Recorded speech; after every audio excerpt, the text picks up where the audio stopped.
फिल्में दो तरह की होती हैं, एक क्लास मूवी और एक मास मूवी। क्लास मूवी अक्सर मीनिंगफुल होनी चाहिए, सीरियस काइंड ऑफ एक्टिंग होनी चाहिए। ज़रूरी नहीं कि ऐसी फिल्में एक सुखद या दुखद क्लाइमैक्स देकर जाए। हो सकता है क्लाइमैक्स के नाम पर फिल्म एक सवाल छोड़ जाए। वहीं जब हम मास फिल्म्स की बात करते हैं तो ये ऐसी फिल्में होती हैं जहां थिएटर में तालियां सीटियां बजना आम बात होती है, क्योंकि इस तरह की फिल्मों का मकसद केवल और केवल एंटरटेनमेंट करना होता है। उसके लिए फिल्म कितनी भी लार्जर देन लाइफ बनाई जा सकती है।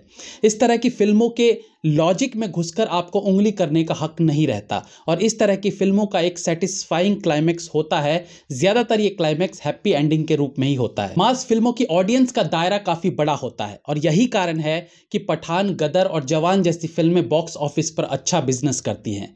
वहीं क्लास फिल्म का जो ऑडियंस का दायरा है वो बहुत कम है, इसलिए वो फिल्में न ज्यादा लागत में बनती है और न ही ज्यादा कमाई कर पाती है। फिल्म मेकर के पॉइंट ऑफ व्यू से देखें तो दोनों तरह की फिल्मों में मेहनत लगती है। हाँ, पैसा जो है वो मास फिल्म्स में ज्यादा लगता है, बट कहानी की लिखाई में ज्यादा समय क्लास फिल्में लेती हैं।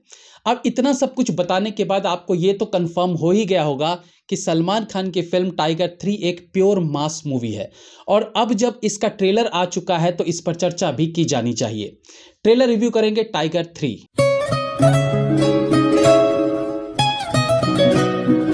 एक था टाइगर फ्रेंचाइजी की तीसरी किस्त के तौर पर टाइगर 3 फिल्म का निर्माण किया गया है।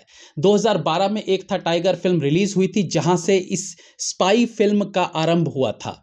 वो फिल्म अपने एक्शन सीन्स और म्यूजिक के कारण लोगों द्वारा पसंद की गई थी। इसके बाद 2017 में टाइगर जिंदा है के तौर पर 2012 की एक था टाइगर को भुनाने की कोशिश की गई और पहले पार्ट जैसा चार्म ना होने के बाद भी टाइगर जिंदा है ने बॉक्स ऑफिस पर जमकर कमाई की। कारण था सिर्फ और सिर्फ सलमान खान की जबरदस्त फैन फॉलोइंग। अब जब सलमान खान के नाम पर दबंग 3 या किसी का भाई किसी की जान जैसी फिल्में भी 200 करोड़ कमा ले जाती है तो ये टाइगर जिंदा है तो एक सफल फिल्म का दूसरा पार्ट थी। ये तो चलनी ही थी, या यूं कहिए इस फिल्म को तो पैसा कमाना ही था। ट्रेलर पर नजर डाले तो एक्सपेक्टेड तो था कि ट्रेलर में इसी तरह का कुछ देखने को मिलेगा और जितना कुछ दिखाया गया है वो अच्छा भी है, तो इस पर ज्यादा कुछ तो क्या ही कहूं। कुछ बेहतरीन एक्शन सीन्स देखने को मिलते हैं तो वहीं कुछ सीटी मार डायलॉग्स भी ट्रेलर में देखने और सुनने को मिलते हैं। इससे पहले जब टाइगर का मैसेज के रूप में एक वीडियो रिलीज हुआ था तो उसे देखकर यह लगा था कि इस बार टाइगर जो है वो अपनी ही एजेंसी से परेशान हो गया है और वो बागी जैसा कुछ बन गया है। तो ये फिल्म का एक पार्ट होगा कि भाई वो किन्हीं कारणों से RNAW के खिलाफ चला गया है। ऑफ कोर्स इसके पीछे RNAW और अविनाश सिंह राठौर यानी टाइगर की दुश्मन को दिखाने के लिए आपस की कोई प्लानिंग रही होगी। दूसरा जो अब ट्रेलर से पता चलता है कि टाइगर के कारण फिल्म के मेन विलन इमरान हाशमी का परिवार खत्म हो गया है या बिखर गया है, जिसका बदला अब उसे टाइगर से लेना है। इंडियन स्पाई फिल्मों की बात करें तो इनका प्लॉट सेम ही होता है। अगर कुछ नया होता है तो वो है एक नया मिशन और एक नया विलन। पठान में भी जो विलन था उसका भी परिवार खत्म हो गया था, जिसके बाद वो आतंकवादी बन गया था। यहां भी इमरान हाशमी के साथ ऐसा ही कुछ हुआ है। हालांकि वो ट्रेलर में कहते हैं welcome to Pakistan, but who knows वो भारतीय ही हो।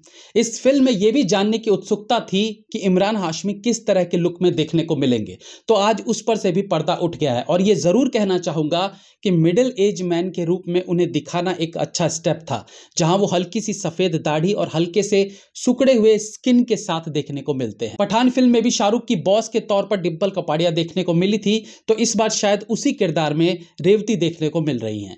तीसरी चीज जिसके कारण लोगों की फिल्म देखने की उत्सुकता होगी वो है फिल्म में शाहरुख खान के रूप में पठान की एंट्री। सलमान और शाहरुख का करीब 15 मिनट का एक लंबा फाइट सीक्वेंस है जिसमें दोनों मिलकर फेमस रेसलर वरिंदर सिंह गुमान और टीम के साथ फाइट करेंगे। आजकल फिल्मों में कैमियो का चलन हो चला है।